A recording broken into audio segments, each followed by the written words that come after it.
Hi there. This is Lawrence from Between Two Pillars. Please join me in a quick prayer. In the name of the Father, and of the Son, and of the Holy Spirit. Amen. Hail Mary, full of grace, the Lord is with thee. Blessed art thou amongst women, and blessed is the fruit of thy womb, Jesus. Holy Mary, Mother of God, pray for us sinners, now and at the hour of our death. Amen. Blessed Carlo Acutis and Saint John Paul II, pray for us. In the name of the Father, and of the Son, and of the Holy Spirit. Amen. Because of recent events that happened in the United States recently, it made me think of the assassination attempt of Saint John Paul II. Because what often leads people to do such things is based on an ideology.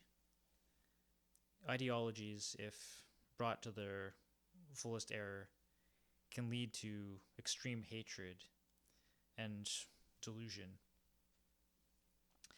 And St. John Paul II was a very holy pope. And in the early 1980s, on the Day of Fatima, someone tried to shoot him, or actually he did shoot him twice. And by the grace of God, he survived that assassination attempt. And St. John Paul II, being a very merciful man, gave a great example to all of us because he forgave his attacker, and he visited him in prison and befriended him, and even befriended his entire family. And as a result, that man became a Catholic convert. And St. John Paul II also got him pardoned in the year 2000 for his crimes. And what a lot of people don't realize is that there was a second assassination attempt on St. John Paul II. So the first one with the shooter, there's the question of why did he do it? And there's lots of conspiracy theories as to who might have, if someone paid him to do it and all these things. And those things may or may not be true. We'll find out on Judgment Day. But by the attacker's own words, he said that he saw St. John Paul II as the image of capitalism, which is something that he hated. And that ideology led him to do this terrible crime. But almost a year later, one day before, there was another person who tried to stab St. John Paul II and was unsuccessful.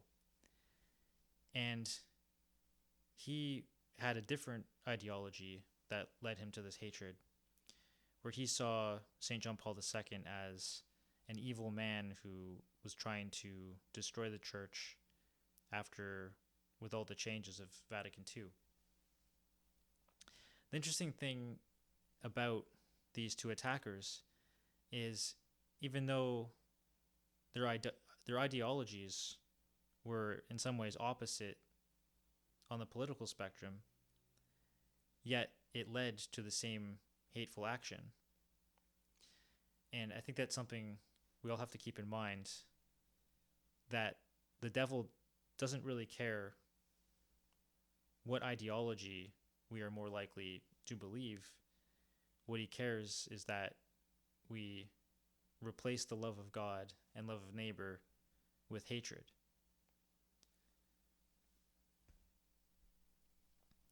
And that hatred isn't something that just affects the people who fall into doing these terrible crimes. It can also happen to those who witnessed the crimes. I remember during September 11th, I would watch the the planes hit the two towers over and over and over again on the news. And I just remember that it wasn't a very healthy thing to be glued to the TV watching the news that long. And I think that's something that always happens during these emergencies. On the one hand, we want to find out what happened, and then on the other hand, there's possibly a healthiness to just stepping away for a moment and realizing that if news isn't news after a week, it's not really news, and whatever information they find out in these tragedies, it'll be there in a week. Anyway, I just really want to emphasize that we should all remember to have a great spirit of forgiveness, which is one of the great things about being Catholic, that because Jesus forgives us of our sins, that we should be more than willing to forgive others, because we're not worthy of God's forgiveness, and neither is anyone else. And who knows what we would have done if we were in any other situation. We can't really judge those things. Instead, we just have to want want others to pray for us if we had been in those kind of situations. And because we have the grace to believe in God and to love, that we should take advantage of that and to pray for those in greatest need. And some of those people in greatest need are the ones who have fallen into terrible hatred. And it's also good, of course, first and foremost, to pray for the victims of such terrible crimes. On a practical note, I remember reading in a spiritual manual about how to participate very well at Mass. And they gave this great advice when it came to the part of the Mass where you recite the Our Father, that a great way of doing it actively is that when it gets to the part where you ask God to forgive us our sins as we forgive those who trespass against us, that you picture in your head or think of in some way the person who you have the most trouble forgiving, or that you've had the most trouble forgiving in the past, whether it's a recent person or something from long ago. And I started doing that at Mass ever since I read that, and I found it very helpful. So thank you for listening and for joining me in this video. Please like and subscribe. And today, to conclude the prayer, I'm going to say an Our Father because it relates very much to the forgiveness part. Please join me in that closing prayer. In the name of the Father, and of the Son, and of the Holy Spirit. Our Father, who art in heaven, hallowed be thy name.